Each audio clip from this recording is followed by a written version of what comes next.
Magandang hapon po, Mr. Senate President, and I thank you for not only being here physically present several hours a day, but for your being on the ball on this budget. Thank you, Mr. President. Senator Pia, ang aking mahal na ate, thank you for being here the fourth time. Mr. Secretary, I also thank you for being here. Before that, may I express lang, Mr. President, that siguro umuwi kami ni Secretary the other night, parehong masama loob. But ako, hindi lang masama ng loob sa iyo, sa DOH performance mo, but sa sarili ko rin, because I am here to express not only the aspirations of our people, but also yung frustration. So if I was in any way disrespectful, that wasn't the intent. Siguro nga kasi sa budget hearing lang. So I won't elaborate kasi hindi ko naman alam mangyayari ngayong hapon. And if the Senate President will allow, I will, and remind me anytime, Mr. President, if I am not addressing my question to you, which is the proper procedure, and if the Secretary can do the same so that we can somehow maintain both our composure. There are certain questions that I wish you answer because of two things. I was former Speaker of the House, and I was former Secretary of Foreign Affairs. There are certain things na nasa fingertips dapat natin yan. So like when I'm Speaker, I have to know how many congressmen meron, when are the session days, did I attend this or that, diba? But of course, if it's statistics, if I ask you certain things about the vaccines that obviously shouldn't be at the top of your head, just ask permission, may my staff pass me a note or anything. In fact, Senwin, diba, nung bata tayong congressman, may index cards usually in departments eh. Tapos iaabot yun sa secretary. But again, di ba, for example, kung sobra ang delay every year ng procurement, you expect the secretary to talk to the back or to the USEC in charge to know it. Di ba? So kung may isa kang vaccine na delay o yung flu shot na delay, patatawagin mo sila to explain, I'll accept that. Pero kung 2-3 years na parating late, wala, delayed, and then hindi natin masagot, I'm not saying hindi nyo masasagot. Of course, I'll ask you. I don't mind you having a computer. Obviously, you prepared today. But there are certain questions that are there. No? So, Mr. Secretary, siguro din para ano, if it's a yes or no question, please give me a yes or no, then you can explain. Now, if it's not a yes or no question, just tell me that's not a yes or no question. Because by training, I am a lawyer. So, kung hindi tayo mag-agree, for example, kung totoo o hindi yung no billing, I will ask you preliminary questions to lay the basis. Totoo ba na ito policy? Yes or kasi kung hindi yun ang policy, then no. Kung yun ang policy, yes. No? So anyway, Mr. President, with your permission, with the permission of the Secretary, we had, and of course Senator Pia, we had a long discussion last year on stunting. And he even came to see me in my office and I honor you for that.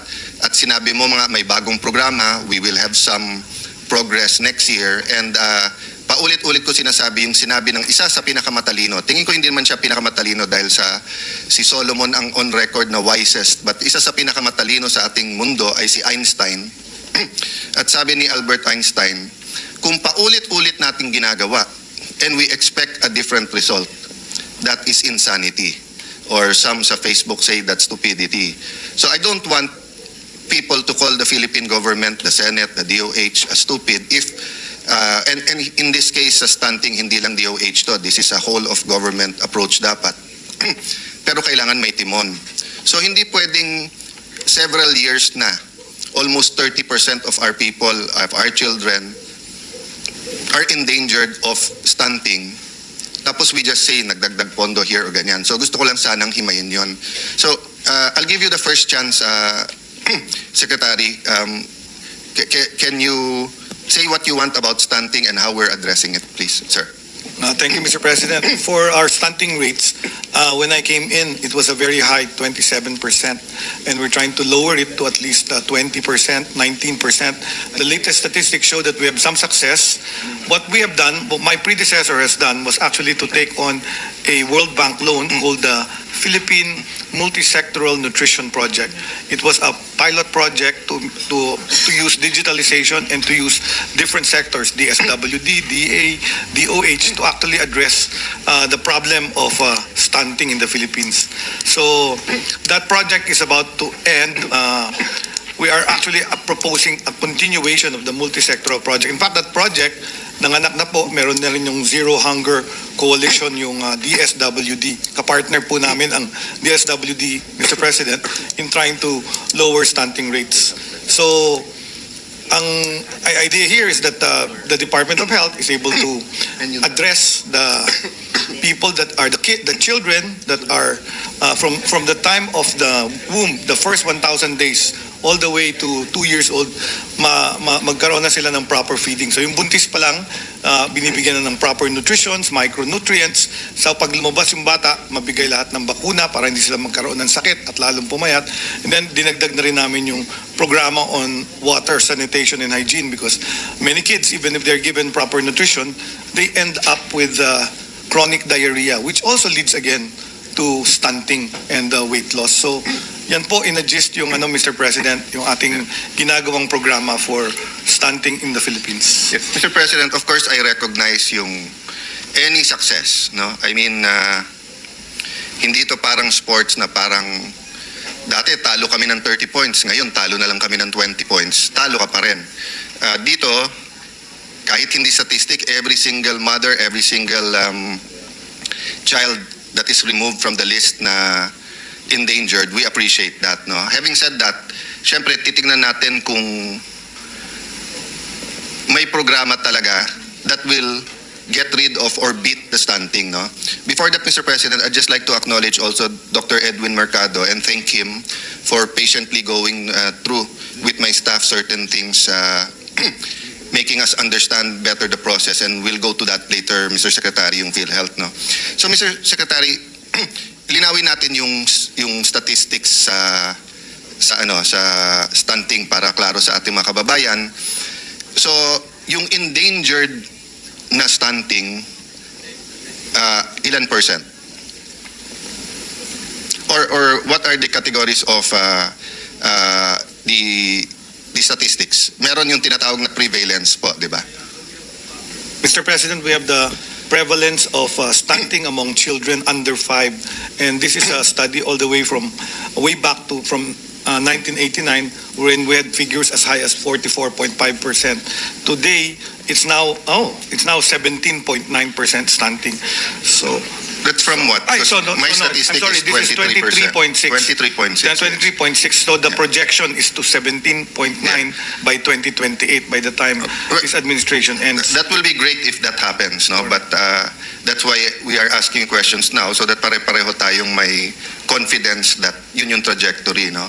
So yung prevalence, please define. So kasi yung endangered potential, klaro yon, di ba? Oo. So kung sasabihin mong 80% of smokers we know what that means, no? So in my readings, between 30 to 33% of Filipinos are endangered, no? So I guess it's also the environment, poverty, di ba, malnutrition in the area, di ba?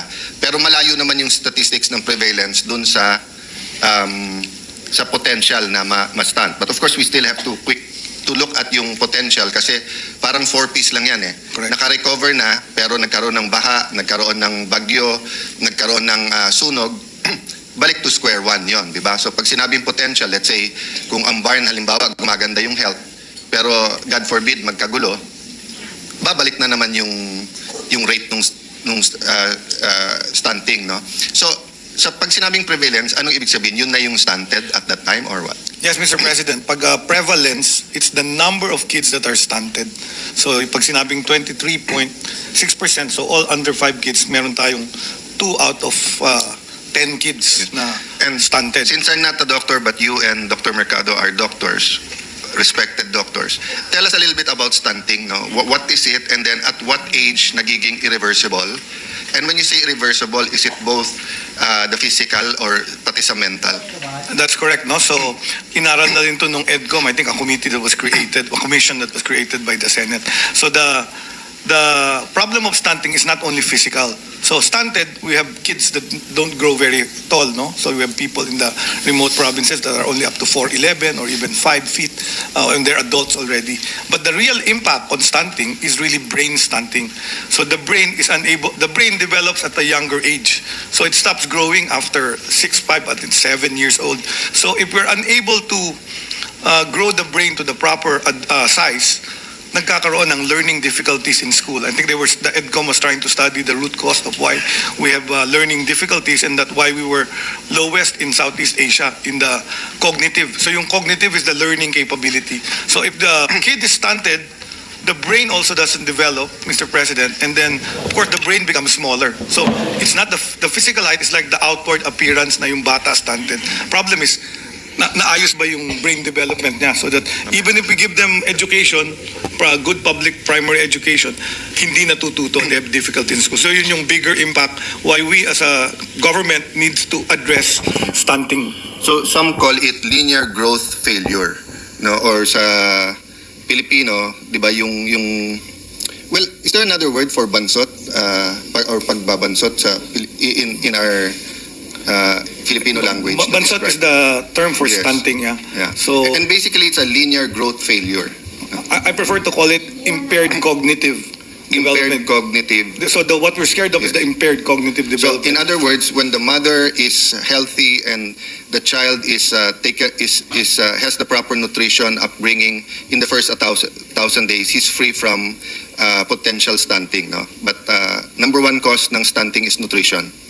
Yes, both the actual nutrition of proteins, carbohydrates, and fats, but also micronutrients like iron, Okay. folic acid, which also allows the brain to develop. Which over the years, as you said, 44%, that probably 60s or 70s. That's why over the years, for example, yung mga salt na may iron, or yung, there's been developments all over, di ba? Of course, labeling ng foods para alam natin kapag ano yung nutrition, prenatal checkups na ini-encourage, etc. No? But the point I want to make, which you agreed with naman last year, is that somehow our strategy is not working, or if it's not working enough. Diba? As I said kanina, ang stunting kasi parang sunog eh.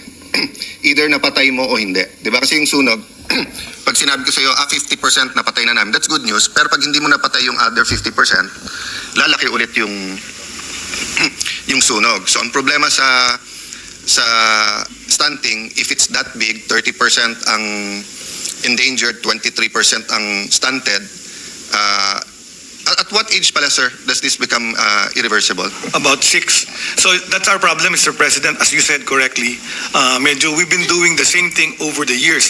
We've given our budget highest to the Department of Education. Nando dun yung feeding program natin.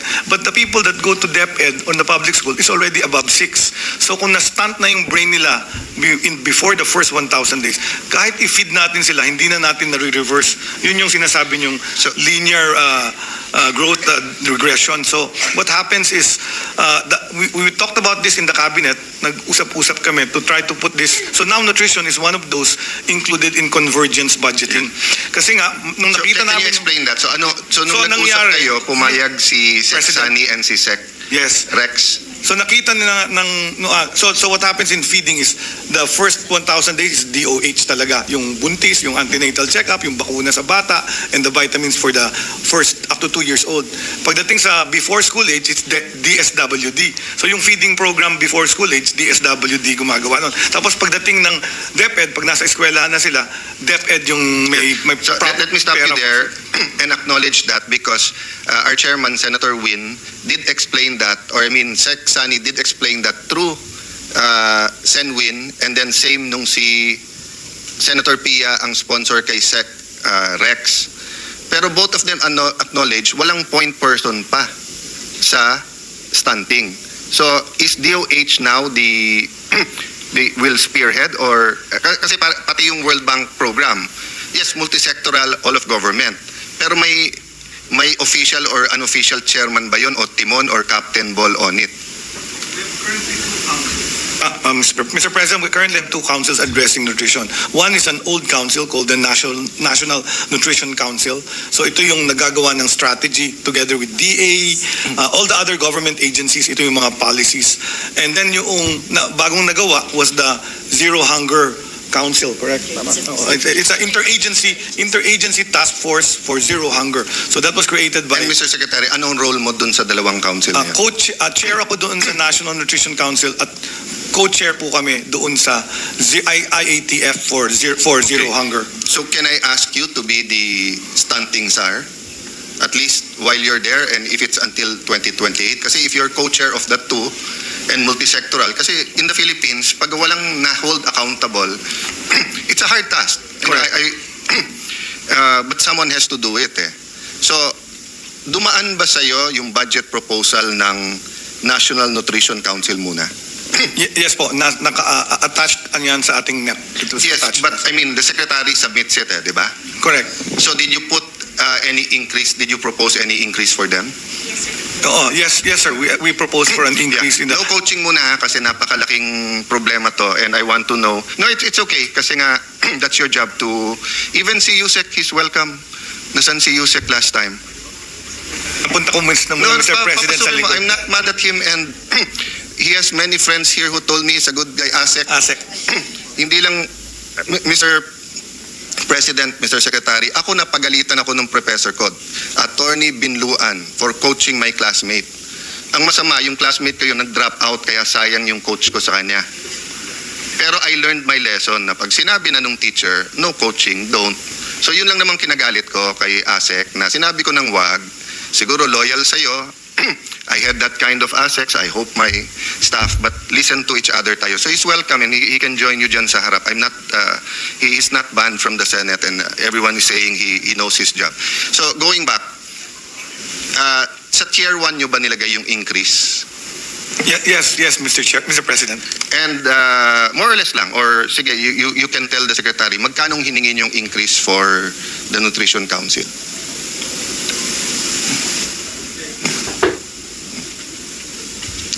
But Sec, I mean, I don't want to go ballistic, etc. But, di ba, like ako, nung sa Foreign Affairs, dalawa ang pinupinteriya ko every single cabinet meeting. Dagdagan yung pondo na, dalawa yon, LAF, yung legal assistance, at saka yung isa na para sa welfare, tapos passports. So anytime ako tinanong, magkano sinabit mo kay Sec Joc, no, magkano, alam ko in my heart, and kung hindi niya ibigay, so kung hiningi ko 1 billion, ang binigay 600 million, I know it in my heart kasi yun ang priority ko eh. So I was really hoping na priority nyo talaga ang anti-stunting, no? So how much did you ask Mr. for? President, ang hiningi po namin ay 2.4, almost 2.5, 2.489 billion. For the Nutrition Council? For the National Nutrition Council. Ang binigay Pero 300. tier 2 po nilagay ng DBM ito. No, ang naglalagay sa tier 1 or 2 kayo, hindi DBM. Yeah, Okay? Oh. So for people listening, the department submits its budget. Pag tier 1, yun yung Mr. priority. President, can I just add some information? Yeah, just so for the record, as far as the Senate is concerned, we did not receive any request for additional budget for NNC. We have many requests for additional budget for DOH and DSWD, which I also handle on supplemental feeding, etc. But for National Nutrition Council, none. And also for the record, there's a decrease in the budget, but that is because may capital outlay in the previous year that was no longer needed this year. And final point is, they usually, well, their focus is policy. Maybe the secretary can elaborate on that. But we are quite happy with the 3.3 billion supplemental feeding. But that goes to DSWD. But Yes. just to know that, for the body to know that we That is recommend it. most helpful And the information, accepted. because the 2 points I want to make, if it's not a priority, it's not a priority. Diba? We can probably have per department, baka 3, malaki na yung 5 na priority. But above that, the reality is, pag sinabi ng DBM or ng Congress, Senate, ikakat yan. So And the second, sorry, one last, just to complete the picture. This whole nutrition program starts with the first 1,000 days when the mother is pregnant. So there is a 900 million request which we submitted to the Finance Committee, and the Finance Committee informed us that they will grant it. But again, this is the DSWD budget. Yes. Because as the Secretary said, some budgets are with the DSWD, some are with DOH, and some are with DepEd, for the information of the and I will merge that with information from Sec Rex, yung about the nutrition scholars, the barangay health workers, who are our heroes, who knows best sa pagbabahay-bahay.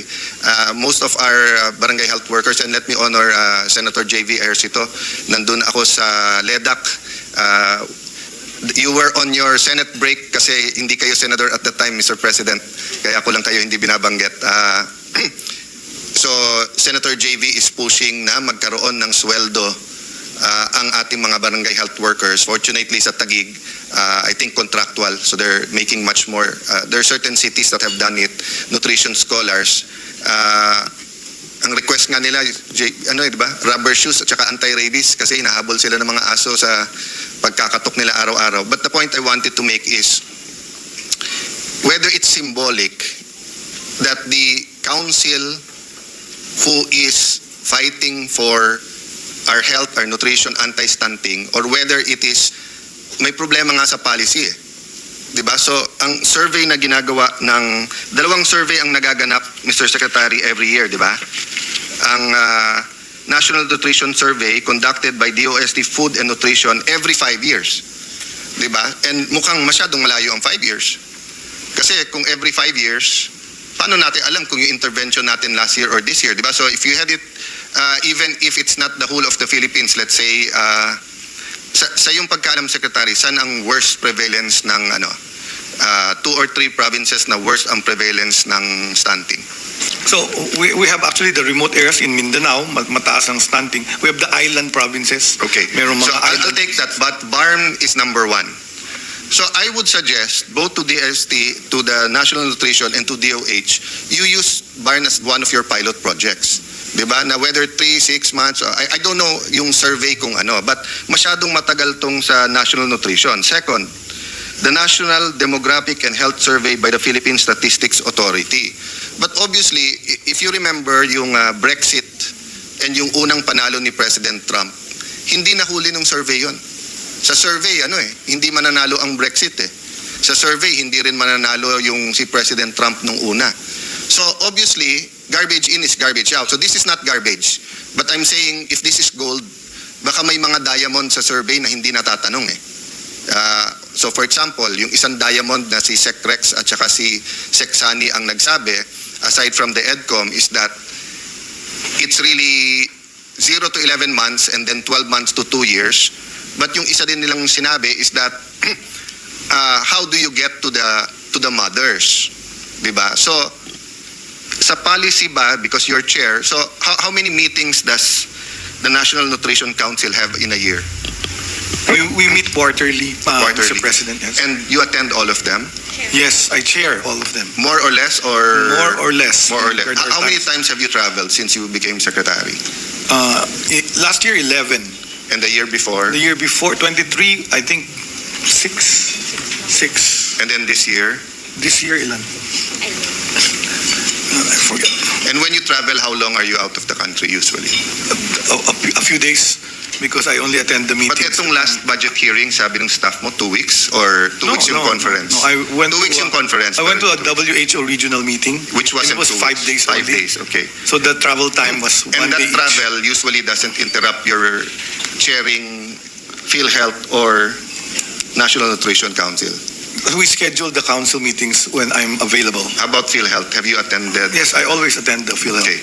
So you're familiar with Yes. their So can you tell us in a nutshell, anong change in policy ang sinasuggest ng National Nutrition Council? Then we'll go back to the budget. Well, What is the 1, 2, 3 or one thing or 1, 2, 3 things that they want to change so that we can have an impact sa anti-stunting? Dalawang pinag-uusapan doon. One is the Tutok Kainan program, which is a program that they implemented. It's that they implement through the barangay nutrition scholars. So ito yung making sure that the Pinggang Pinoy is implemented. Mr. in the President, communities. Secretary, can I interrupt while you're talking at Yes. one by one? No? So in that, how much money do we have for that program and who's implementing that? Yun yung, Mr. President, na requested namin na tier to about 2.3 billion Okay. to implement the program. And then under the council yon. Under the council, but personally, I prefer that the feeding programs or the nutrition programs be in the Bureau of Public Health, because that's where the nutrition program is, and the council is really just like a board. It's And the different agencies, DA. I understand. Oh. So parang PDEA versus yung Dangerous Drug Board, Correct, diba? Yung correct. implementer, yung PDEA. Okay, having said that, ang barangay health workers who are mostly volunteers at nutrition scholars, of course, are under barangay and the city. LGU, yes. But may supervision ang DOH? Correct. So we do training for them. We do, like for example, So is that under the regional director?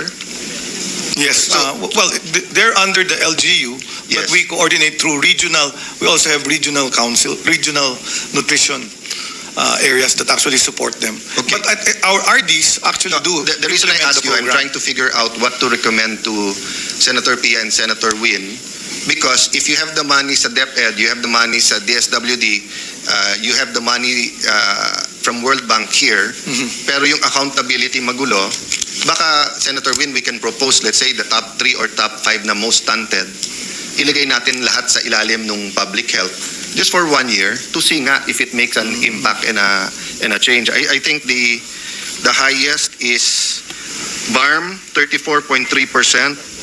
Prevalence to ha, prevalence. Senator Robin is here and he's been champion this. Senator Robin is a man of peace. Sa sine lang yung bad boy, pero dito good boy yan.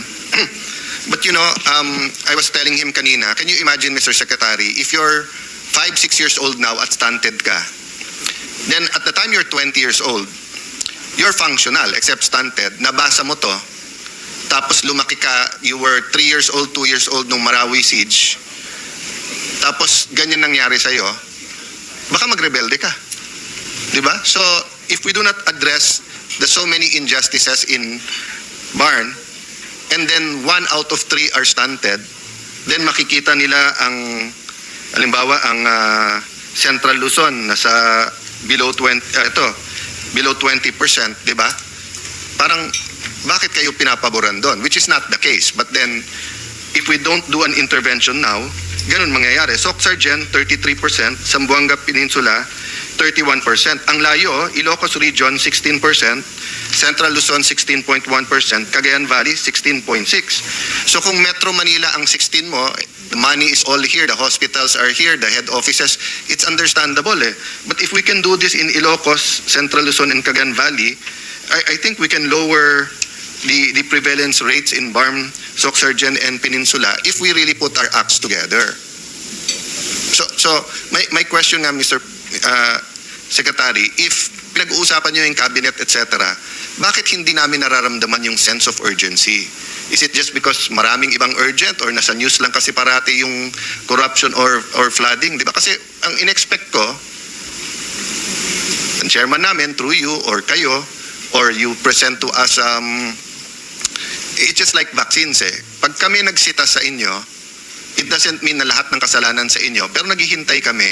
Bakit hindi nyo sinasabi sa amin kung anong problema o anong solusyon? So in other words, masama na yung hindi proactive, masama na nga yung hindi active, galit na nga tayo kung reactive. Pero if we feel, I'm not saying it's true, I'm talking about perception. If ang perception namin, there's wala nang action, wala pang reaction, di ba? So meaning, if Secretary Flavier, yung turok, let's do it, because nga he felt may resistance sa vaccine. And then ang sinabi niya, pag walang naturok, people feel, he told it to me personally nung tinatanong namin siya, he told to my sister, sinabi din niya kasi malapit sa dad ko, sabi niya, ang Pilipino, pag hindi nakaramdam ng turok, parang wala yung DOH. At that time, walang pera ang DOH masyado. So walang mga libreng gamot. Yung mga nararamdaman natin ngayon sa LGUs at saka sa DOH, mga flu shot, wala nung araw yon eh. But somehow, and then nung sumikat, yung let's do it, tapos yung personality niya, sinundan niya naman ng Yossi Kadiri. Tapos somehow they found the money or the sa TV, di ba? So I'm not comparing. No? I mean, you can tell me the same thing, Secretary. You can tell me that Senator Tulfo or Senator Pia is more effective than I. Iba style namin. I know that. I'm not talking about you and DOH. I'm talking about the anti-stunting. And I feel bad myself that 1998 pa lang nasa Congress na ako. Bakit last year ko lang ito talagang nakita at inuupakan? And you know why? Let me just state this Dito kasi ako tinamaan kay President Tarman ng Singapore. Sabi niya, the highest social return. By the way, President Tarman had an excellent career, is an astounding, brilliant person. Finance. So he's a technocrat. Hindi siya politiko, hindi siya yung parang dyan natin sa health or sa education, etc. But ito sabi niyo, the highest social return we get on any investment comes in maternal health and in the earliest stage of a child's life, with the first 2 years in particularly absolutely critical. So it's a hospital project with Taguig where he spoke between, I think, Temasek and then, but basically ito yung sinabi niya sa amin in the sidelines kasi hindi ako mapagpigil. Of course, as DFA Secretary before, may mga niceties, may kamustahan, but hindi tayo mapigil na, sir, why do you think that that's the highest return, etc.? Ang sabi niya, Alan, well, marami kami, so he didn't address me particularly, but sabi niya, kung if you have scholarship fund, pero stunted na yung bata, wala yung scholarship fund mo. Hindi papasa ng hindi makakapasok ng college yun kung yung level ng stunting niya prevents him from doing it. May athletic program ka, hindi na magiging varsity yan. Kasi stunted na yung growth. Of course, there are exceptions, di ba? I mean, there are people na kahit stunted, they can go beyond, But sabi niya, health. You can have the best hospitals. But ang problema mo, even before he goes to the hospital, stunted na yung growth niya at pagka irreversible, wala na. So doon ako, Secretary, Mr. President, doon ako tinamaan na sa dami pala nating ginagawa lahat, infrastructure, health, education. Pag tinanong mo Pilipino, ano pinaka-importante sa'yo? Dalawa sagot, Diyos or pamilya. At pag kinorek mo sa pamilya, Diyos at pamilya. Anong number one gift sa'yo ng Diyos? Pamilya. Lee Kuan Yew tinanong, what's your number one resource? People, our people. Sa kanila obvious kasi wala silang natural resources, wala silang, maraming wala sa Singapore, pati tubig. Tayo minsan sasagutin, mga minahan natin, napapayaman, yung iba kagubatan natin, yung iba talent ng Pinoy. Pero ang tamang sagot talaga is our people. That's our number one resource. Yun ang binigay ng Diyos. Hindi sinabi ng Diyos, nature should dominate people. Ang sinabi ng Diyos, people should dominate yung kalikasan, yung binigay niya, animals, fish, the oceans. But if stunted na yung bata, hindi naman game over, pero handicap, for life ngayon lang, Mr. Secretary, may I ask as a side question? I don't know kasi sa stunting may severe ba o hindi, but would you consider them a person with disability? Or it depends on the amount of stunting? Iba po yung definition ng person with disability. Kailangan may physical difficulty to do everyday activity. So parang yung amputee or yung na-stroke. So But for example, di ba sa vision, pwede ka Vision mag-PWD. also. So, ang question ko lang, can the stunting be so severe? Kasi pwedeng mental at physical. Ang klaro kasi yung sa physical, yung hindi tumangkad, di ba? So, hindi naman disability yon. But mentally, could the malnutrition be so bad and the stunting be so bad na magkaroon siya ng disability mentally? It can be, but most of the time it's a learning difficulty.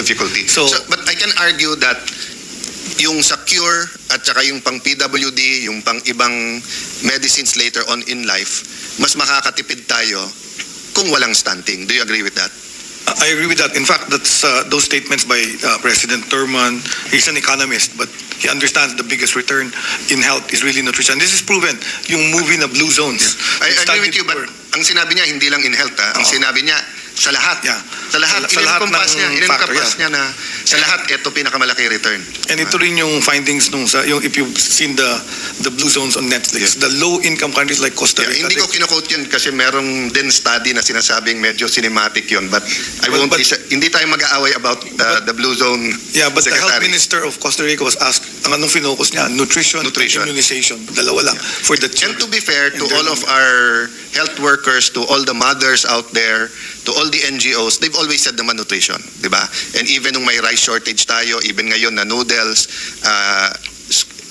grade 1, grade 2 teachers kayo, you've always said it's nutrition, hindi yung mga fad diets, etc. But I'll go back. Bakit tier 2? So for example, magkano nilagay nyo sa tier 1 para sa MAIP?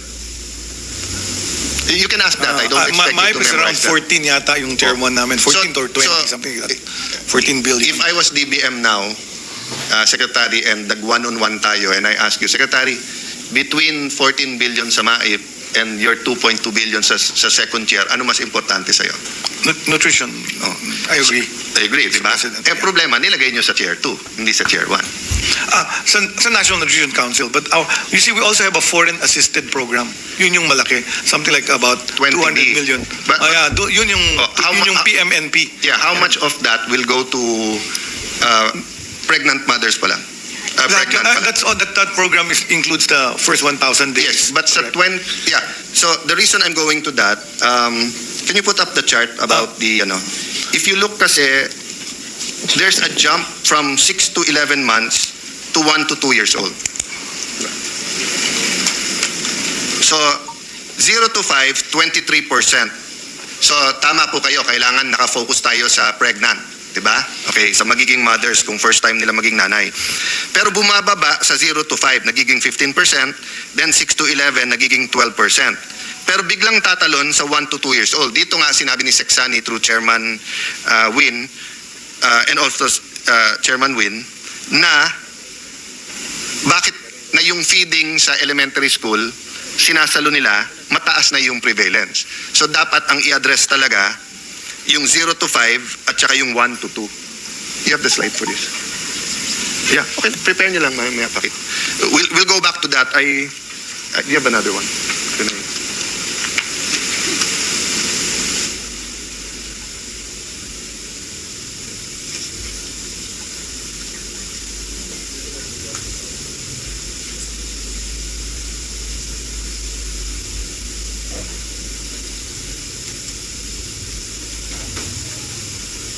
Apologies po, it's a slide in my briefer but wala pala kami dyan. So, dun sa nakikinig, 0 to 5 months old, ibig sabihin habang buntis pa hanggang sa 5 months old, 23.6% yung prevalence ng stunting. 0 to 5 months, bakit dalawa yung 0 to 5 months? 5 years po, Miss. Sorry, yes. 5 years yung una. Tama. Yung una, 5 years. Okay. 5 months is the 15%. So, halos pareho ng 6 to 11, 12%. But, bumababa, ibig sabihin may interventions na doon, no? Pero biglang umaakyat sa 1 to 2 years old. May I ask, bakit? Ito ba yung tumitigil yung iba mag-breastfeeding? O ito ba yung dulot ng kahirapan? O what do you, have we found out the scientific reason or some reasons why from 12.8 sa 6 to 11 nagiging 30.2 in the 1 to 2 years old? That's correct, Mr. President. Yung breastfeeding, yung mandatory breastfeeding up to 6 months. Yung iba, nagko-continue sila all the way to 11 months. Pero pag kumakain na yung bata ng solid food, na-transfer na dun sa sa solid food, yun naman ang kulang. So, biglang doon naman nagkakaroon ng undernutrition. Sige po. Para hindi ko po maubos yung goodwill ng ating mga kasamahan and ng aking kapatid at ng ating Senate President, i-shortcut ko na lang po. Looking at the budget of DSWD, DepEd, your budget, don't look only at the World Bank kasi tingin ko kahit 6.7 trillion ang budget natin eh. So even if we throw an extra 20-30 billion, I don't think it will really move the needle. It will make an impact, definitely. But baka you can put a program together with our chairman, Senator Win, even for the top 5 siguro, or let's say anywhere na mahigit sa 20, so kung prevalence is 23%, maybe you can choose the provinces na higher than 25 or 28% yung endangered and stunting and see talaga kung mapababa natin yung prevalence doon.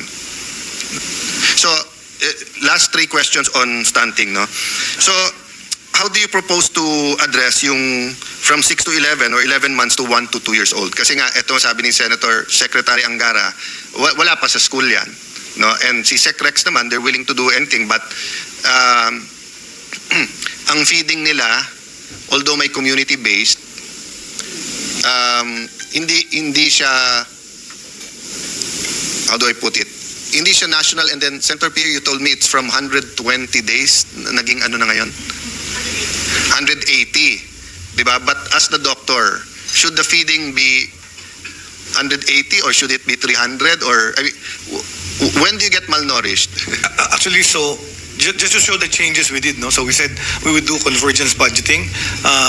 Ang ginawa ni Secretary Sani, kinuha niya yung budget ng DepEd at binaba niya sa entry age at kindergarten para mas universal feeding siya.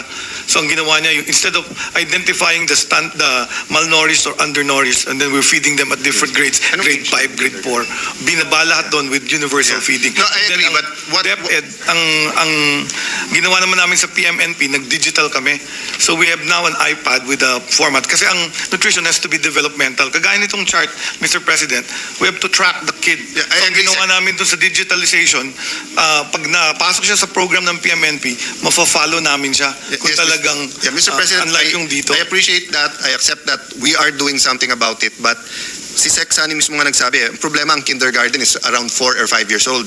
So bumababa na at 22. So meaning, we need a specific intervention sa 11 months to 12 months to 24 months. I know it's not easy, but that's why we have to pilot.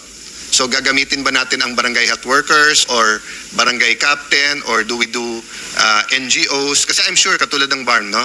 I don't think that's a prevalence rate for the whole barn. There are probably areas na mas mataas, may areas siguro na mas mababa, di ba? Kaya ang national prevalence rate natin is 23.6%. Meron tayong lugar na 16. Pero kasi may lugar tayo na 33 eh. So if we can target those areas na mas malaki, I mean, community-wise, isang tingin mo ba lang, alam mo na eh, kung yung lugar ay walang poso negro, kung ang lugar ay hindi malinis ang tubig, kung yung lugar ay isang kain, isang tuka ang... I mean, unlike the city, hindi naman to parang slums, etc. Pero sa rural areas, kita naman natin eh. Ang problema, I don't know if we're... The term I use kay SecRex is think as a mayor, not as a secretary. Mahirap as a secretary eh. Buong Pilipinas eh. Diba? But if you were governor ng Barn or you were a mayor in Soc-Sargen, can you or the council might have a list of projects na hindi pinondohan. Does the council have some... Mr. President, so the implementation of the program for nutrition, I attached to a program in the Department of Health, which is a priority program of mine called Purok Kalusugan. So because for the past, all the secretaries before me worked in a concept na hanggang regional office lang sila, tapos hinahayaan na yung LGU. This time, I instructed our whole department to actually go purok by purok and address 8 things. Of the 8 things, non-negotiable sa akin yung nutrition. So they were asked to take nutrition as a priority and 2 or 3 other things that they will target to change. But how's that implemented sa barangay? So what happens is our DMO, our DOH personnel, doctor to the barrios, nurse deployment program, go to the 5th class, 6th class municipalities, those that need help, at yun yung targeted namin, yun yung may nutrition, improving immunization, address TB, address maternal mortality. So pinapili namin sila kung ano yung address nila, pero nutrition is non-negotiable to me. No, Lahat ng I don't Purok doubt that's a sites ko. good program and it's a good innovation, but ang question nga, will they have the resources? For example, if one of your doctors says, etong barangay na to, grabe, mag-feeding tayo dito. But as you said, kalat nga yung pera. So that's what I'm saying na, or submit nyo na lang sa akin, and sa chairman namin, paano natin magagawa yon, di ba? I'll add another question. How do we monitor ba? So like these statistics na 0 to ganyan, ano to? Sampling to or actual or how do they get this? And then DOH, how do you monitor? So that's the job of the DOH to actually monitor the kids. So we do the weighing. So bumili din tayo dyan through the PMNP project. Kasi pati sa weighing scale, pag iba-iba, nagkakaroon ng error yung weight. So we had to get scales that were So accurate. kung trabaho nyo, do you agree with me? If bawat barangay, I mean, in general rule, di ba? Kasi like in Manila, bawat kalye barangay. So you don't need to put a primary health center in bawat barangay. But more or less, if all Filipinos have access to a primary health center, and if the primary health center has the proper equipment, and meron na tayong national ID, meron na tayong, ano yung app ng DICT? May eGov tayo. Theoretically, if they have a sort of a health passport, di ba? In Hong Kong, after the record of birth, may address yon. If 2 times or 3 times, hindi tinawagan yung magulang at hindi dinala sa health center, kakasuhan sila ng child abuse. So do you agree with me, in another world or in 5 years, 10 years, whatever, if kumpleto ang primary health centers natin or RHU, whatever we call it, no, barangay health centers, at equip siya and we use digital, mas mamomonitor natin at pag mas monitored, mas makaka-intervene tayo. Yes, Mr. President. In fact, yan yung project namin sa 275 PMNP sites. Dinigital namin yung mga bata from the first 1,000 days all the way to school age para nababantayan yung growth nila. So we have the software and the tablets that were given to these barangay health workers and nutrition scholars. So ang hope ko is that in the next cycle for budget request, i-scale up namin to nationwide. Kasi So maganda yung results eh. So we want it scaled up, and hopefully in the next budget cycle, maybe in No, 2027, so you're still trying it out or maganda na yung result? maganda na yung results. So why don't we scale it up now? Pwede, How much do you need? How much do you have for that? and So how what much do you happened need? there is we're asking now DepDev for continuation of the PMNP project. So it's another $600 million to actually to implement it at other sites. So, para mag-scale so up. may I suggest, Mr. President, Mr. Secretary, you give your subcommittee chair, Senator Pia, then our chairman, Senator Win, parang yung yung minimum at saka ideal, di ba? Of course, ideal is $600 million. Malamang hindi ibigay sa inyo yun. But what would you do with $1 billion? What would you do with 10 billion or 50 billion? Di ba? Then we can see what we do. Kasi when we started this discussion sa DSWD, and I'm happy many senators were listening, I asked them, are you willing to let go of other projects for this? And if you're saying na eto na, eto pag kanilagyan ng pondo to, sure yung results, lagyan na natin. Yes, Mr. President, we're asking for 5.7 billion on top of the Yeah. existing for nutrition alone and targeting BARM. Okay. So yun ang the same idea as the So Senator. maybe you can give a short memo to your chairman and to me about that. Let's go ngayon sa sa primary health yung barangay health centers, no. So do we agree that number one intervention sa health is primary health, 'di ba? Mas sexy Mr. or mas President. syempre mas nasa news parati yung tertiary or mga hospitals, 'di ba? Kasi syempre kung may cancer ka, may kidney transplant, may bypass, yun ang nanyo-news, yun ang pinag-uusapan natin as adults, 'di ba? But actually the key to health is really the from maternity to 'di ba, yung sa primary health. Okay. And then you mentioned Thailand and US. I'll go to that later. But so how much money do you have for 2025 for building barangay health centers? You can ask your finance people. I think the answer is 3.9 billion for health centers, primary health centers. So out of your sa NEP 14B yung HPEP. That's correct. So you're allotting 3 billion for barangay health centers. Ano yung 10B naman? So 14B yung NEP, 'di ba? 2026 ng HPEP. Sa HPEP nyo ba kukunin yan yung barangay Yes, health yes, centers? yes. Yeah. So It's kung in the 10.5 ang NEP sorry, did I ask you 26 or 25? We answered 26. We answered. Okay, let's talk about figures. 2025. You have 34.74B sa HPEP for 2025. How much of that was allotted for barangay health centers or primary health centers? 4.7 billion. Yeah. Bakit napakaliit? What's the other 30? The other 30 are the specialty centers, the equipment for the hospitals. So what happens is there's a budget for infrastructure, and then after 1-2 years matatapos yan, pupondohan naman yung equipment So, nila, but Mr. President. don't you see the disjoint? On one hand, we're saying mas importante ang primary.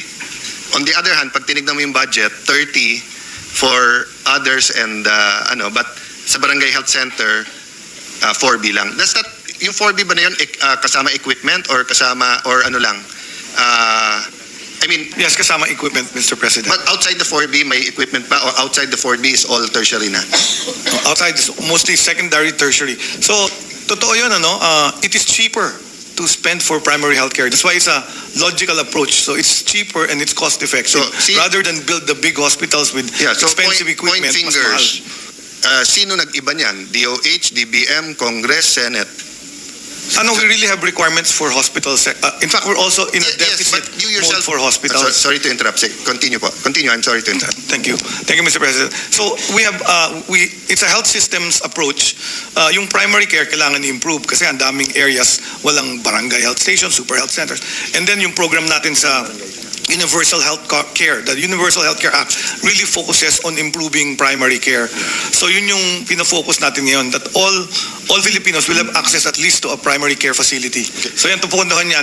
Ang average namin ngayon for a super health center is something like 10 to 15 million pesos. May building na yun and equipment na ma-accredit ng PhilHealth for the YAKAP Yes. program. But So, Mr. President, dear Secretary, kami ang politiko, hindi kayo eh. So kung kami, binubugbog ng tao, bakit walang Mindanao Heart Center? Bakit walang Southern Luzon Lung Center? Bakit walang Children's Hospital sa Central Luzon, etc.? Kami yon. But kayo, Sabi nga nung pandemic, follow the science. So, kayo na nagsabi na mas importante yung primary healthcare. Pero sa budget nyo na 34, 30B is hindi pang primary, pang secondary, tertiary. So, ibig sabihin, hindi, yung, was it Senator J? May isang senator dito na nagsabi, I don't know, Senator Legarda, put your money where your mouth is. Diba? So, our mouth is not mas importante yung primary. But our money is in secondary and tertiary, which guilty din ako kasi after this, I'm going to go to about tertiary. Yeah, both are required, and it's really cheaper. Well, if you have the budget, dapat mas maliit talaga ang gastos mo sa health centers because it's not expensive to build one Okay. and equip one. But to build heart centers, mas mahal yan. Yes. To build a big hospital, mas mahal yan. Okay. So, and I'd just like to Eto, correct Mr. President, No coaching there dito. are already 4 heart institutes in Mindanao. Okay. So, That's a project. health institutes but not centers.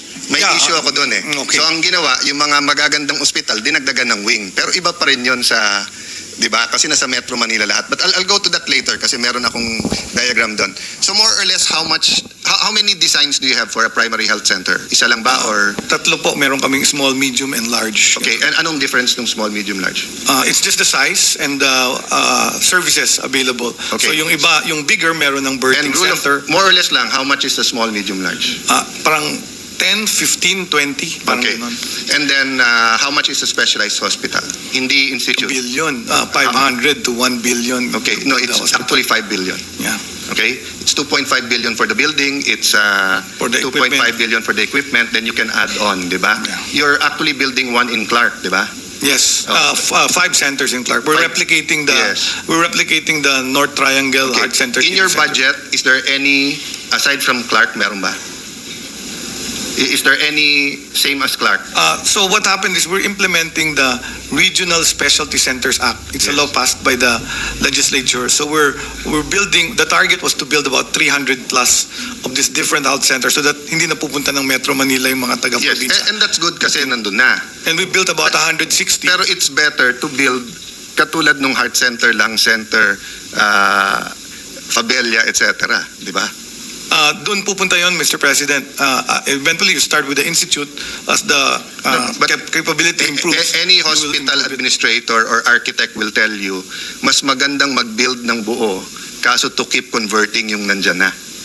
That's Diba? correct. That's correct, Mr. President. Unfortunately, mas matagal mag-train ng cardiac surgeon, ng cardiac anesthesiologist. So pag binild mo, wala naman po tayo. In fact, recently we launched the National Academy for Cardiac and Vascular Surgery. 4 na institution na nag-tie up That's true. para mas That's true, mabilis Sec. ang pag-train. But you know George Garcia, Dr. George Garcia. Yes, I know George Garcia. Where was he practicing? Washington, D.C. Oh, when you built the Asian, saan siya umuwi? Sa Pilipinas. Yeah. Di ba? Yes. So, I learned that from Governor Chato of Bohol when he was asking me about helping Bohol 2012, 2013, 2014, I forgot the date, about call centers. Sabi ko, boss, 6 lang out of sa 100 ang marunong, ang kinukuha ng call centers at that time. Dahil 6 lang sa 100, 6% ang pumapasa sa English nila or mas mababa pa yung foreign language. Sabi niya sa akin, hindi problema yun, Senator. Kasi yung mga nasa call centers sa Cebu, Boholano, uuwi din yan.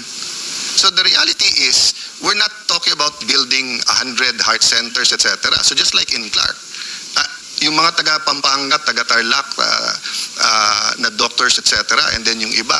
In fact, during Duterte's time, I think the Israelis were interested, di ba? And it's the same way, when you build the regional health, you're also asking for more doctors there, di ba? So, ang point ko lang, I proposed this as early as 2010. Ang problema, the then President and Secretary Ona had a different idea. They wanted to privatize. Diba? So, kasi you have 2 categories eh. Yung, 3. Yung katulad ng PGH that nasa under UP. Then you have yung katulad ng heart center and lung center na may board yan. Diba? So, it's a GOCC. Yes. Then you have yung completely under the DOH. Diba? Yes. Oh, so, we can propose yung pinapatakbo just like yung sa heart center. But wala sa budget nyo yun. But hindi ko napupuntahan yun. Mr. President, that requires an enactment of law to create a GOCC. So we will wait for that. If that's the pleasure of the Yeah. legislature, No, we will implement that's it. true when you create, but you can build the facility na. then that can follow. We don't have the basis. I'm You cannot, informing you can. Mr. President, the DBM will not fund us for something that has no enabling law. No. So, You're wrong hindi ko there. malalagay yun. Kausap ko si SECMI na noon. So, halimbawa sa Taguig, if we have half a hectare and ilagay mo sa budget a Taguig Heart Center, you can build it. Now, if you want it to be a Hindi kami GOCC, ina-allow, Mr. President. Ma- They don't allow us, and they'll put that, they'll ask for the enabling law. ang DPWH nagbi-build ngayon sa Laguna Lake na ang tingin ko balak nilang gawin toll road. Mr. President, law yun. can I explain? Yeah, That's why we sandali. passed the... Dito kita kasi 30 years na ako sa legislature eh. Sinabi din ng DepEd yan dati, pag walang batas hindi ka pwede mag-build ng school. O anong ginawa nila? Nung una, 1998 pa, 1992 pa ako nasa gobyerno eh. Magbi-build sila ng annex. Tapos mag-annex papas ng law. So I won't argue with you there, but if for example pwede mag-amend yung senador eh. So if Senator Robin secures 2 hectares in Camarines Norte, and then he puts their building for hospital, DPWH will build, but DOH standard. Then he can pass the law later on. Or he can give it to the province. Yun yung sinasabi ko, Sec, na diskarte at usap-usap. Bakit? May law ba yung sa Clark?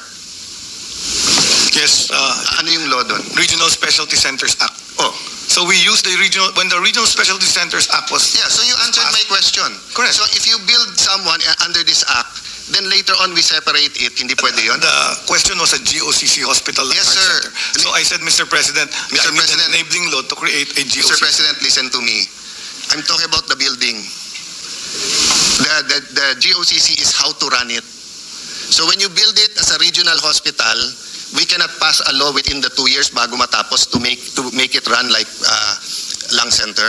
And if we don't pass the law, you cannot run it as a regional hospital. We can, Mr. President. Oh, so yun ang point ko. Diskarte, Mr. Secretary. Di ba? Diskarte. Kasi importante yun sa Pinoy because nga hindi perfect ang ating sistema. Di ba? So, because of the time limitation, I had slides. I showed you this in 2023 when you were confirmed. Na different kinds of, or you can show a few, different kinds of health centers. I saw you inspecting, and of course, natuwa ako. But how many primary health centers have you actually inspected? More or less. More or less.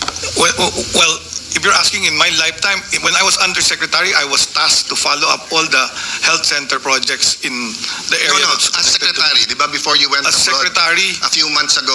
As secretary, when we discovered that there were super health centers that were completed and not yet functional, then I started going around. Yeah, how many?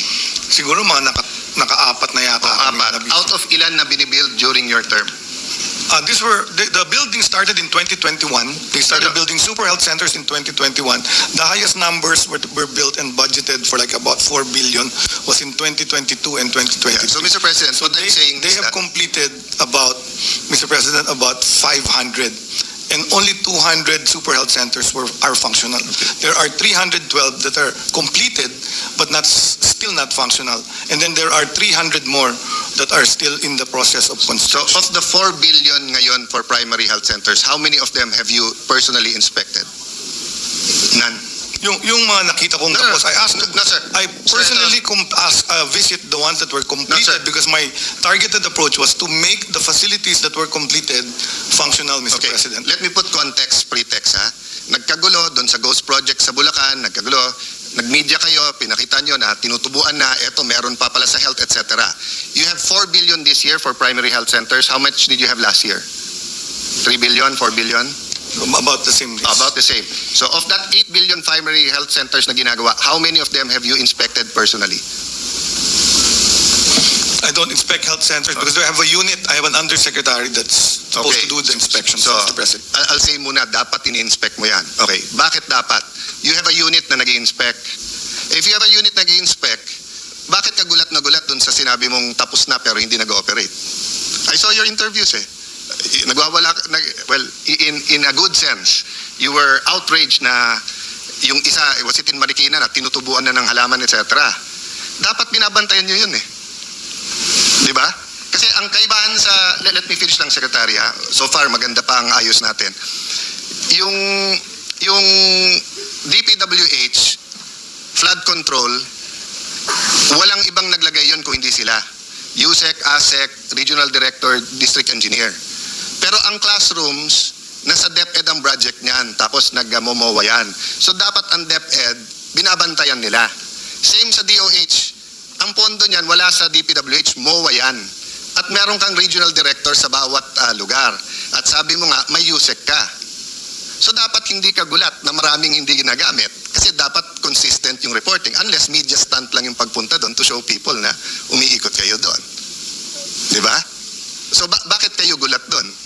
Or para sa camera na lang yan? Yes, Mr. President, I promise to visit all the primary care facilities under construction. Mr. President, I'm not...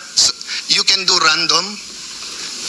You can just visit yung hindi. What I'm saying, sir, is that nagulat ako, naggalit ka doon. So for example, yung isa natiwangwang ng 1 year, no? All of us who've been in local government or them pala, local government na ako, vice mayor at saka konsehal, and all of us na matagal ng senator like Senator, except Senator Ping, pero siya nag-inspect din siya nung una, kaya nga nakita niya maraming anomalya sa amendment insertion, kaya nga in his career, ayaw niya na may ganon. Okay? I'm correct, no, Senator Ping? Di ba? So, but ang point ko, all of us na nag-amend at naglalagay, so pagka more than one phase yan, tinatanong na namin sa DPWH, kailan yung phase 2? Para hindi matiwangwang at tubuan ng kung ano man yung nandun. Di ba?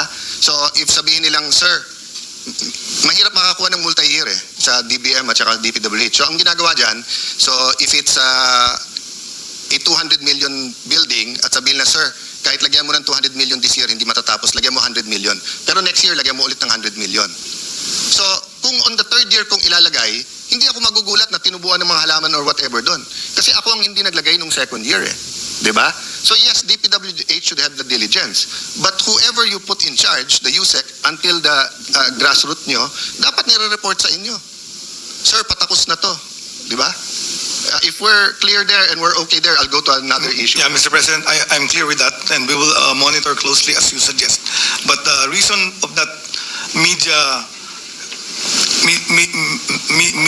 release that I visited and uncompleted because my own team told me that that was a completed health center. Yes. Of course, when I get there, yung pala completed phase 1. So now I'm getting reports that get to me are sanitized, and you're correct. I should be visiting them. Thank you. Kasi nga yung pala completed phase 1.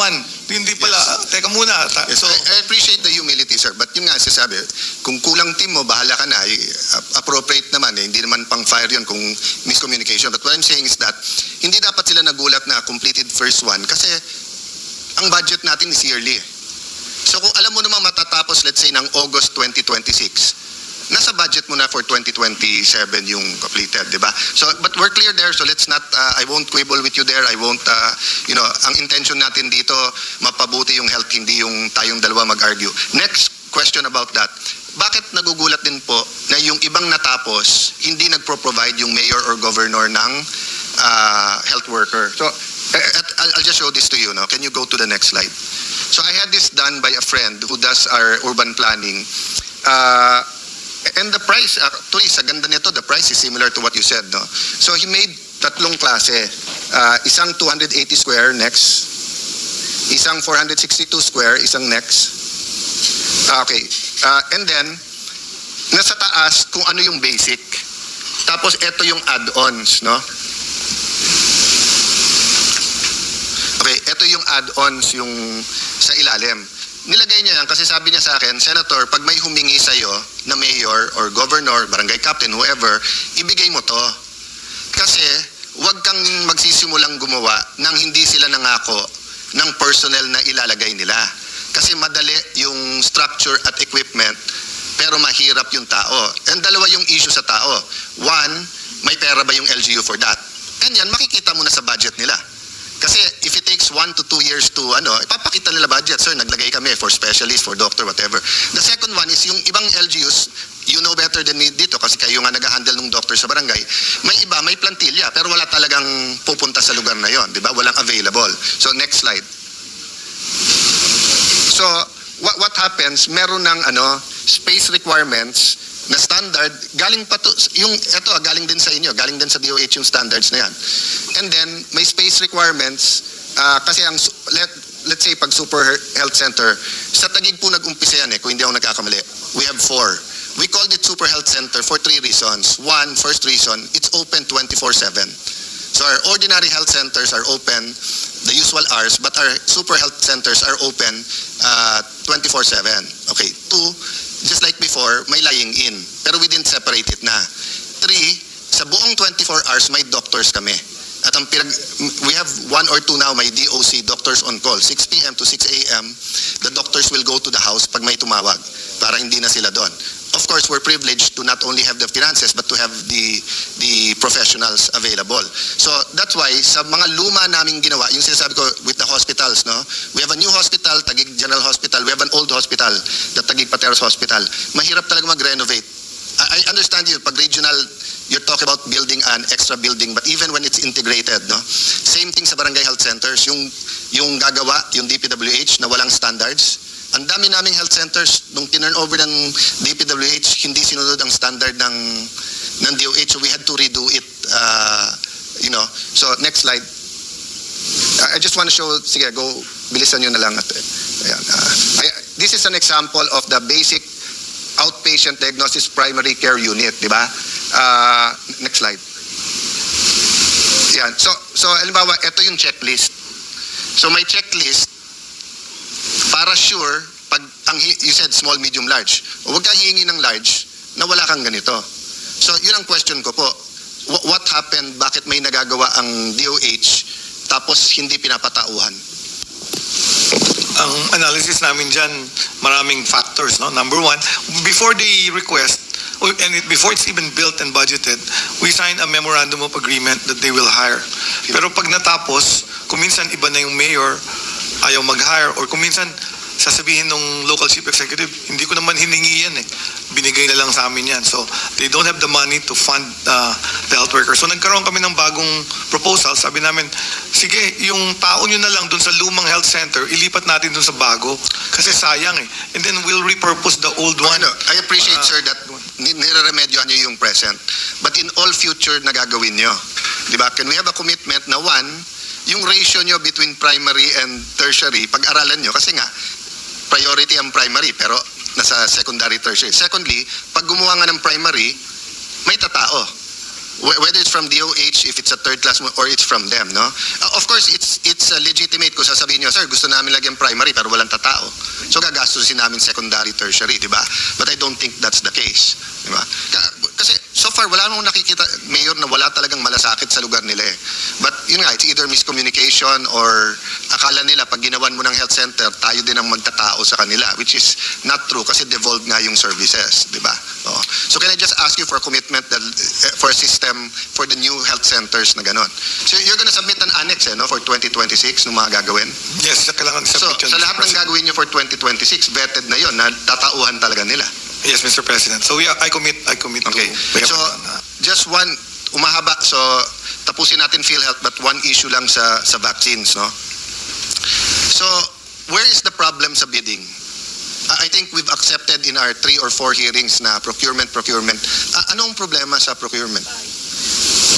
Ang nakikita ko, Mr. President, is that there's usually a protest. There's, the other bidders. It's always a competitive bid. Yeah, but Mr. So President, nagkakaroon and these bids are huge. It's like 1 billion, 500 million to a billion pesos.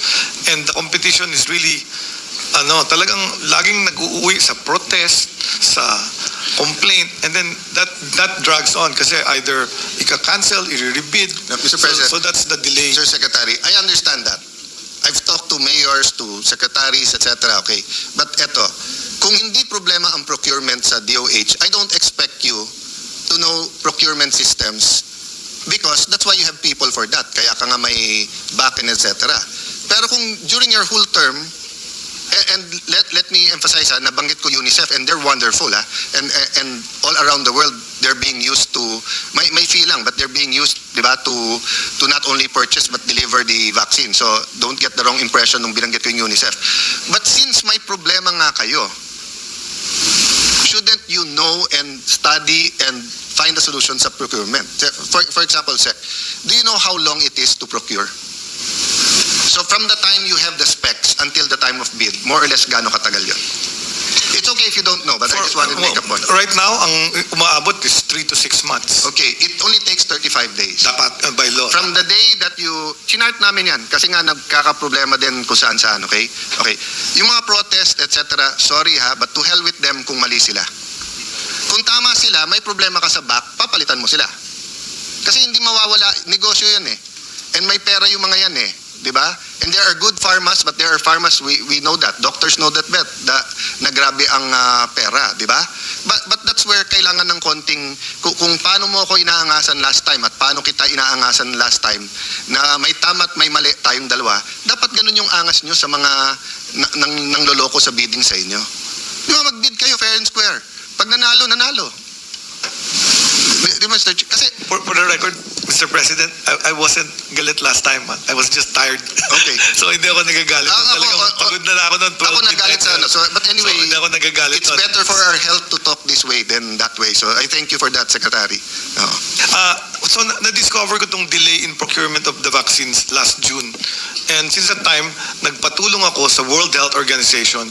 So WHO sent me a very good technical expert. Siya yung bumibili ng mga vaccines. But pag that's may wonderful, pero outbreak. sa impression ko, you need a bouncer eh. That's what he did. Actually, we after that, nagkaroon kami ng committee, nag-create kami ng parang bouncer na council at natutukan lahat ito. No, so ang what I na-delay meant lang. check by bouncer to slap people around eh, yung mga nanggugulo sa bidding nyo. So ang I'm serious. Whether it's internal, medyo may gustong kumita dyan, or kung maayos sila lahat, pero sa labas, may gustong manggulo, it's too big an issue.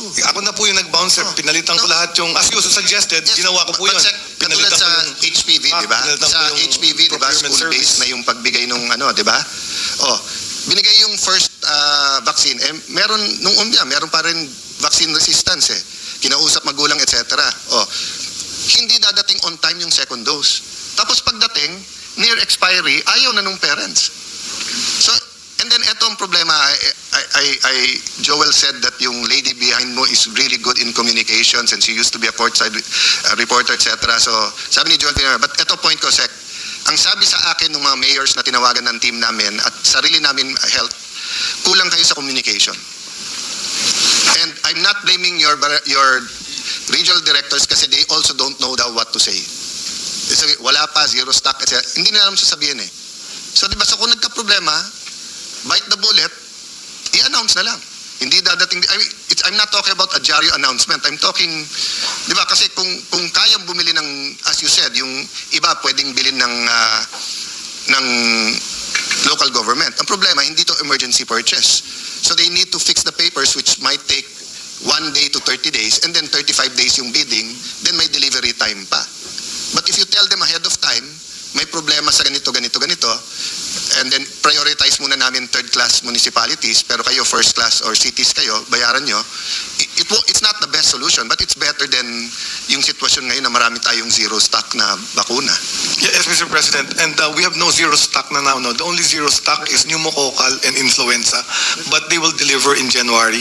So with the consultant in from WHO and the technical working group we created, na-cover po namin ang deliveries ng 11 of the antigens, 11 of the 16, kasi we deploy 16 antigens.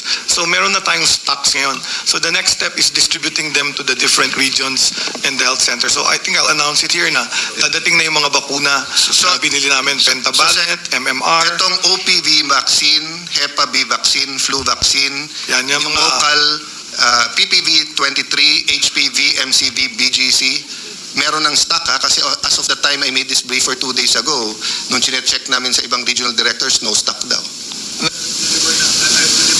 Mr. President, may mga deliveries ako ditong November. So Okay. yung So, I'll nasa stop 60, there. I counted 11, meron na tayong But stock. I think I get your point, you get my point. But can we endeavor that next year, March, April, may flu vaccine. You're allowed ano din, di ba? Yung So, tawag doon sa procurement? early procurement Pre-procurement. activity, Oo, EPA. early, So we're doing that also. Okay. So in fact, ang nangyari, because na-delay yung flu, Mr. President, we only lessened the amount Yes. to buy for 26, kalahati. So we will have a lot. We will have And Mr. Secretary, you have a special provision sa JA allowing you to advance, di ba?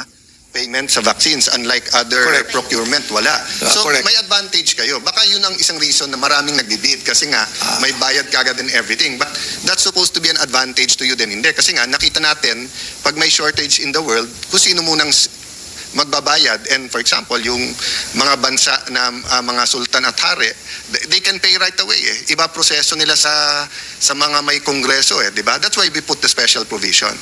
And Mr. President, ang isang solution namin sinuggest is to put this in either multi-year contract is one. So parang 3 years total binibili natin every year. Parang hindi na tayo nagbibid every year.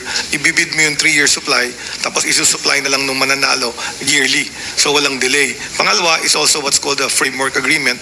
Pagka may additional kang kailangan, mag-deliver sila ng additional pag may outbreak kami. So yun yung two solutions na So palig last- naman ng DBM sa... I'm listening, Sec. I'm just pressured sa time. One comment na lang dito, tapos last issue, PhilHealth, and I'll try to shortcut dyan. Dyan lang sa no billing, zero billing. But actually, sinave tayong dalawa ni Dr. Edwin Mercado. Because he told us yesterday, kaya nila yung survey by February. Okay? So, hindi ko na itutuloy yung 1 week. Hindi na tayo mag-argue. But February, ayos na yung survey. And pag-uusapan na lang natin in a few minutes yung no billing. Yes, we will help, Mr. President. I'll make sure PhilHealth Okay. delivers by February. So, I just like to recognize Lionel Tangkangko, co-convener, Malusog at Matalinong Bata Coalition. He met me last year after we brought up that stunting. Yung first question sinagot mo, di ba? How do we monitor that? But yun nga, please submit na lang to my office and I'm happy to work kung sino man sa office mo. So itutuloy kasi itong mga nampantulay sa PhilHealth and I don't know if Dr. Edwin wants to answer himself or ano, but basically ang tanong is pag tinulay natin sa PhilHealth, because Secretary, kaya karami ng mga senador, everyone who spent a lot of time on this, Senator Risa, Senator JV, Senator Bongo, Senator Pia, everyone who's been active sa PhilHealth the last 2 years, and even the Senate President and Senate President Pro Tem in their past, even my father dati, because nga, pagka maayos ang PhilHealth, 50-60% ng trabaho ng Secretary of Health madali. Di ba? So, ang tanong nga dito, bakit, ano yung programa ng PhilHealth sa Yakap Konsulta Package sa mga pregnant? Meron na ba? Kung meron, isabit nyo na lang. Or, sige sir, if you wanna answer. Para marinig na rin ng mga ano natin, ng ating mga pregnant. So, papa-expand pa lang. According to President Edwin, we'll expand. But we have a program for our Disease Prevention and Control Bureau, yung maternal care. So, may budget din tayo doon sa DOH. So, for the pregnant mothers, and yan yung micronutrients. Yun yung kasama sa first Let me one. shortcut na lang, sir. If we encourage now and through the media, lahat na nalaman nilang pregnant sila, to go to the barangay health center, pwede bang kung makitang may problema sa nutrition, malink siya kung saan siya makakakuha ng whatever. At hindi yung pang that day. Diba? Kasi nga, paano kung talagang sobrang poverty or anim na yung anak at wala talagang makain? Can they refer her to DSWD for AIX or for food stamps? You know what I mean? A conscious effort na, parang OFW OFWD, OFW, when me and Yusek Sara here was in the DFA, nung unang punta namin doon, sabi, paano pag napauwi yung OFW? Pagka-claim ho sa ganitong department, pag skills ho sa TESDA, pagka-scholarship ho sa CHED, mahihilo eh. Di ba? And katulad sa DSWD, MAIP, TUPAD, etc., the sad reality is talaga, although meron porsyento na pwedeng ma-access, sabi nga ni Senator Lacson, bakit may padrino? I'm using the word Senator Lacson, padrino, but you were saying nga na parang nagagamit sa politics or in our words, padrino system, na kung makalapit sa congressman, mayor, senador yung tao, o yan, may AX ka kagad. Yung food stamps hindi kasi nga diretso. But we have to have a system from the barangay health center na pag nakita na nilang may danger dun sa mother, whether it's any kind of health danger o yun nga, baka yung nutrition, how to refer them. It's not going to be easy. Di ba? It's not going to be easy, but that's how we can make a dent, no? So may I ask you to I'll more than willing to host you, Sec Rex and Sec Sani Angara and whoever are acting DBM Sec, but we have to have a system like that. Yes, I agree with that. Thank you very much. We will do that exactly as you suggest. So guarantee letters, angal ng mga ospital 6 months to 1 year, is that a very few or is that prevalent pa rin? Ano ang speed ngayon ng pagbayad ng, and you can ask your staff here kasi baka mas My average now is about 3 months from the time they claim. Kung minsan nagbabalik-balik yung papel, Mr. President, kasi may kulang na documentation. Ang hirap sa amin ay yung NCR because NCR is parang ang daming hospitals na they have to liquidate and check. So nadidelay talaga sila ng 6 months. So ang pinakamatagal ko is NCR because of the number. And this is my request, yung MAIPIP kasi, only 2% of the fund can be used for administrative. So hindi kami pwedeng mag-hire ng additional people to repay the hospitals. that happens sa AX and our chairman is not here but he's diligent on that. So Senator JB, ikaw din naman ng health, baka pwedeng from 2%, 2.5 or 3 kung kulang kayo sa tao. But may I request na may hotline yung mga hospital owners to 1 USEC or hindi? I mean, Sa RD po, Yeah, Mr. President, yung regional director ang nagsasign ng kontrata with the hospital director. maybe, So, okay. Can you issue na lang siguro a memo to the RDs? Kasi nga, on one hand, pag masyado matagal, they have to complain kasi magsasara eh. correct. O on the We know other that. hand, parang BIR eh, na ayaw mo rin minsan mag-complain kasi lalo kang pinag-iinitan eh. Cost of money. Not sa RDs ha, but yung sitwasyon eh. Okay. One more issue on hospitals. I'll give you I won't say the name, but how old was he?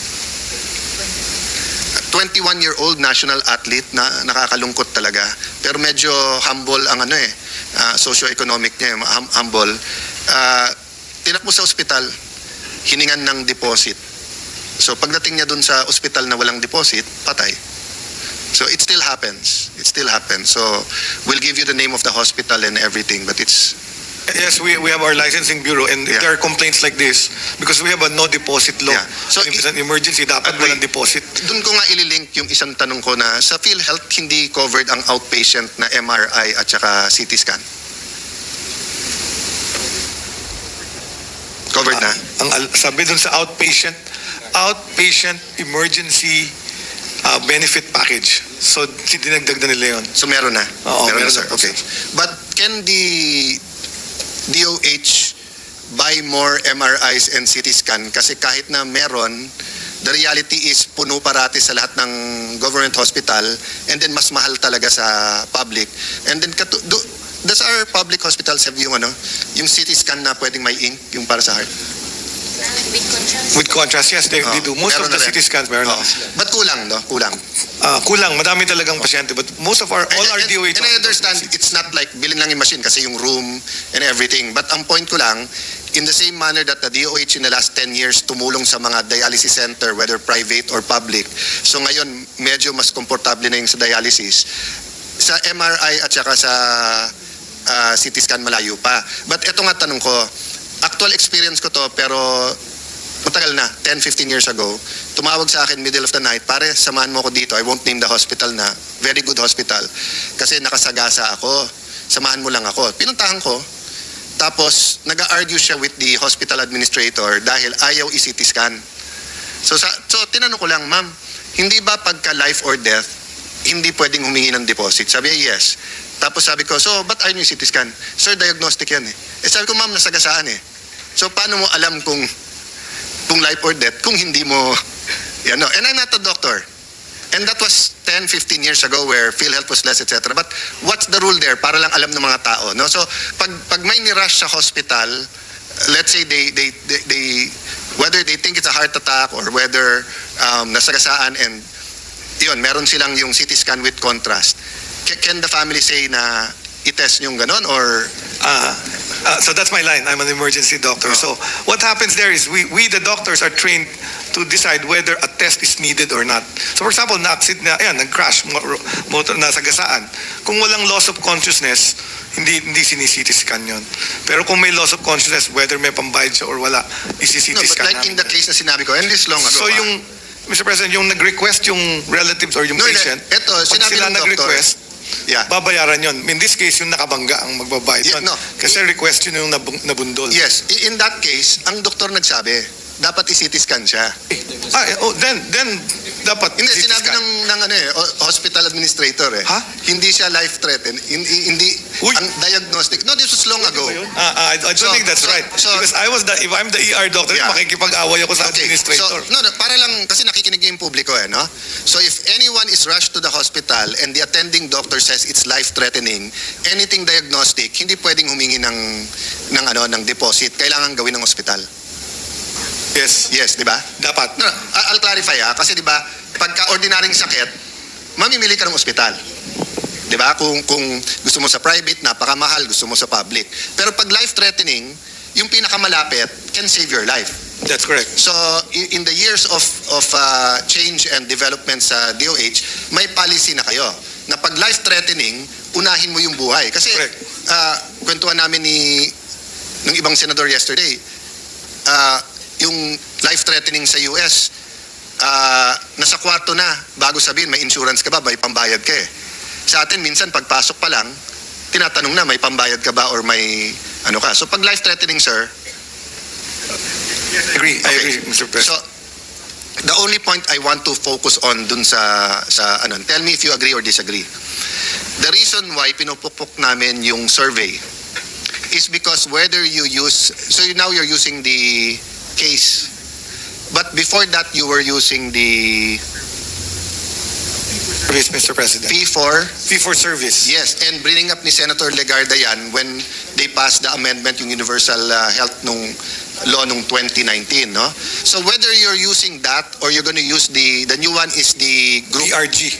DRG or groupers. Okay, you mentioned Thailand and US. Yes. Okay, but what is the main difference between Thailand, US, Philippines in terms of billing and cost and patient care? Yung case rate, estimate lang of a disease, like say pneumonia, isang estimate lang, isang bayad lang. Yung grouper or disease-related groups, pneumonia, viral pneumonia in the elderly, pneumonia, hospital-acquired. So mas specific siya. Yes. So mas accurate yung bayad sa hospital. Yes. So mas matutuwa yung mga hospital sa Okay. DRG. But correct me if I'm wrong. Tama po kayo dun sa different systems of billing. Pero ang kaibahan ng Thailand, America at Philippines, sa Thailand at America, gagamutin ka muna, then ibibill ka. So katulad sa Thailand, may 100 baht, libre na lahat. Under certain conditions, parang sa atin, na certain conditions, then makakalabas ang pasyente. Ang pinag-uusapan lang natin doon, how they bill the government. Same thing sa US, even in private hospital. Kahit turista ka, gagamutin ka nila, tapos ibibill ka nila. Di ba? Ang Pilipinas, hindi. Pag pumunta ka ng hospital, tapos hindi, halimbawa, ang case rate, whatever, ng PhilHealth is 80,000, pero 120,000, hindi ka gagamutin. Yun ang kaibahan. Not entirely correct. I think what you're describing, Mr. President, is the private hospital. Kasi sa government, whether it's DOH or LGU, pag pumunta ka, gagamutin ka nila. Ngayon, no, I'm talking about the procedure, ha? Yeah, but if they have the procedure, gagawin nila yung procedure. So if the procedure in fact, is... ang nangyayari, nung dating No, hindi sorry, zero sec. balance, Yeah, sorry, sec. Ngayon kasi no balance na. zero balance. Yeah, zero balance na. Okay? But ang point ko is that's why I'm focusing on your survey pangbayad. Kasi nga, like sa private, di ba? The closer we are to their fee, more sure tayo na pwedeng pumunta na yung pasyente doon. Because nga, kulang ang government hospitals. That's why I was asking you That's the best. correct. Just to emphasize, I won't ask that na para matapos ako, but and nakakaya din sa AFP and DND. But that's why I was going to ask you is to emphasize that kung marami tayong government hospitals, walang problema eh. And napalakpakan talaga tayo nung sinabi ng President, i-implement. Matagal na sa batas yun eh, hindi i-implement. But until we have that in February, Kasi di ba ang private, voluntary sila eh. Di ba? Hindi sila required by law na pagka indigent, zero billing. They have to join it. And why not join it kung tama yung presyo? Di ba? Pero kung ang presyo hindi, syempre magkakaproblema sila. Tama, Sec? Tama, Mr. President. In fact, may mga hospitals nagbibuild ng PhilHealth ward. Okay. Sasabihin nila, no balance. So, if you go to PGH or any other government hospital at puno yung ward,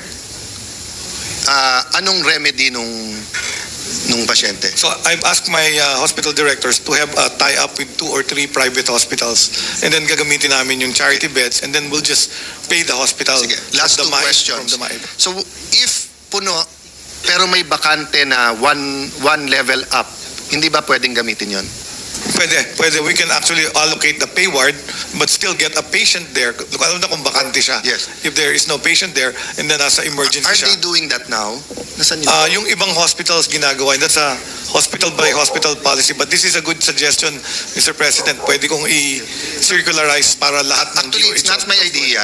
It's in your 2017 circular ng PhilHealth. That kapag yes. puno, level up. But I don't think, Correct. well, 2017 kasi 8 years ago na rin eh. So, We can reiterate that. I can issue that to the hospital directors eto po, themselves. in any instance that a ward type accommodation is not available, it is the provider's responsibility to make the next higher accommodation available to the patient, for the patient at no cost. No? The rate of the charity bed of the Yeah. ward accommodation. Ano to? Mr. President, ano to? ginagawa namin sa PGH I don't know when I if was in 2017 PGH. dito sa kabilang briefer ko 2017 dito 2015-0031 and then may administrative order 51-2000. Yun. But take a look at it. I know naman, for example, PGH, pati naman yung pay nila puno eh. So some it's irrelevant, pero some it's relevant. Baka lang matakot yung admin nila na tapos hindi sila makasingil.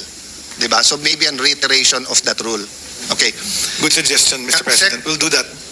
Do you have money for research? 5% of our budget is supposed to be allocated for research. So supposed to be, but it's not, or it is? We do. We have policy research, and we also have research that we So more or less, we sir, give to the magkano? Philippine Council for Health Research and Development. More or Kasi less magkano? hindi ko alam yung exact amount. Yeah, please, yung sa But finance. we actually transfer some of our research funds to PCHRD at Yeah. DOST. So, Kasi meron sila by law to retain the grant. Kami, after 1 year, Yeah. expired No, na. and we have incredible, I trust whether you use UP, whether you use yung binanggit mo. NIH, we use NIH Ito lang kasi ang question ko. Since I was born, and matagal-tagal na rin, 1970, ang namulat kong sistema, when you go to a private hospital, is the bigger room you get, lahat mas mahal. Okay. Correct. Ang private hospitals po, may 3 levels yan. Okay. Pag ward ka, ward rate. Pag single room, single room. Pag suite room, parang business class sa aeroplano. Oh. Yes, okay. So, but ang kaibahan sa business class sa aeroplano, libre na yung yung pagkain, yung entertainment system, di ba? Ito, bawat ang blood test mo ng ward, iba sa blood test mo ng private room ng suite. Okay. Ang dahilan na binigay ever since I was born is to subsidize yung charity. Okay. So first question, is someone monitoring that? Na bawat taas nun will actually redound to the charity ward. Actually, yan yung kaya kami natatagalan because I also chair the benefits committee of PhilHealth. So dito namin hirap na hirap ma-improve yung benefits of the case kasi ayaw i-rebuild ng hospitals. Okay. Especially the private, Second, their levels of rates. No, We know there's a I level. don't blame you for that. That's the system. Kinamulatan na natin di ba? But that's why nga may activists, that's why nga may nag-ano ng change. So ito, next question ko. Has anyone done a study, apples to apples, of another country that has the different system? Kasi nagulat ako sa Singapore. When you go there, nakalagay talaga, consultation, ganito, tapos ganito yung fees. So, tinanong ko kasi Pilipina naman yung nurse. Sabi, sir, dito iba. So, marami din Chinese at Malaysians na nagpapadoktor doon. Ngayon, maraming Indians. Sabi na, sir, ang suite dito, $8,888. Kasi maraming royalty ng Malaysian dito. Ang charity, ganito, ang ganito. Pero kaya namin nilalagay yung fees ng doktor, saan man siya ganon. So, tinanong ko, blood test. Ay, sir, pumunta ka ng nakalagay doon, blood test, kung 100 Singapore or 50, lahat ganon. Di ba? So, sabi ko, meron palang alternative. Di ba? So, I don't know and the doctors can freely say the fee, di ba? So, kung sasabihin nilang consultation ko 200, 400, di ba? But to say na pag ganito mas mura, okay yon. Okay sa akin yung parang ang fee ko talaga is 500 pesos. Pero pag mahirap, 0 to 100 pesos, di ba? May hospital pa tayo na pwede magdala ng manok, I think sa La Union, di ba? They can bring their goods. It's a really good model. But ang point ko po, kung yun ang sistema sa hospitals and it's not working for us, I brought this up sa UP board. Can someone do a research and can we see is it really the best for the Philippines, di ba? I agree, Mr. President. We can use some of our research study to do exactly that. In fact, we need that to really implement universal healthcare. Kasi nga, kasi ang nangyayari sa universal healthcare, pag nagtaas ako ng PhilHealth benefits, nagtataas din ang professional fee yung doktor. Hindi, mababa na naman yung aking, yung out-of-pocket support value ng PhilHealth. No, or worst case, Secretary, if we find na okay for the Philippines to sistema na to, may requirement, may regulation kung ano yung kanilang charity. So, Mr. President, let me get to how we can do this. Pwede gawin yung suggestion nyo. Yung professional fee, actually sa PRC yun. In fact, if you feel you overcharge, you can go to the PRC and complain the doctor. Actually, I never, alam mo naman, basta't health, never ka naman nagrereklamo sa, except kung walang-wala ka, di ba? That's true. But sa akin, it's more of, yun nga na, yung hugot ko dito kasi, yung halimbawa talagang may sakit ka, tapos gusto mo ng konting privacy, may konti kang pera. I'm talking about middle class or lower middle class. Kaya lang nga, hindi sila maka-akit from the ward because lahat tumataas eh. Tapos hindi rin pwede sa PhilHealth. But I would assume, papayag na kayo sa paying except for the room kung pareho naman lahat ng fees. Yes. Kaya ang DSWD at saka ang PhilHealth, hindi kayo pumapayag ng hindi ward because everything goes higher eh. Di ba? Pero kung sasabihin nyo, halimbawa, yun nga, bypass 800. But this is for XYZ. You want a better room, you pay for it. Basta't eto, papayag naman kayo eh, di ba? But ang problema nga, pag nag-suite ka at 800,000, magiging 1.6 million, syempre sasagot ang gobyerno. Why would I pay your 800,000 more? Mr. President, let me explain the process of how we will do this. So ngayon, gumagawa kami ng tinatawag na clinical practice guidelines. So if you're going to be treated for, let's say, pneumonia, this is for the UHC.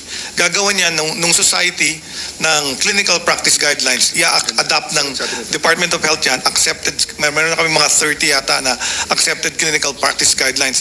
Once the CPG is approved, gagawa namin ng tinatawag na clinical pathway. Ano yung cost ng lahat ng mga test na ginawa doon sa guideline na yun. At yun ang magiging cost ng illness. So, kailangan standard yung rate kasi ano yun, immaterial what room you get. Kagaya nga sa Singapore, yung comfort sa suite room, yun na lang ang bayaran mong dagdag. But the fee should be the same. Yung hematology, chemistry, x-ray, CT scan, isang rate lang lahat yon. Yeah, I don't mean to ruffle feathers sa hospital tsaka healthcare industry. I mean, for example, yung bagong hospital ng Ayala that really lowered the price sa cancer. Cancer. Of course, cancer. PGH tsaka Vicente Soto is much, I mean, Correct. 20 years ago. I'm just saying, tingin ng better system. So let me do just last two things. One, apologize to the media that our confrontation today was not as explosive as they were anticipating, but I think our debate is better today than last time. Secondly, galing to sa staff ko, just a reminder to all of us, no. Sabi nila dito middle and lower class, but I think it's applicable kahit sa pinakamayaman. You're one illness away from poverty. It's just a good thought, but yun nga po, babalik ko dun sa stunting.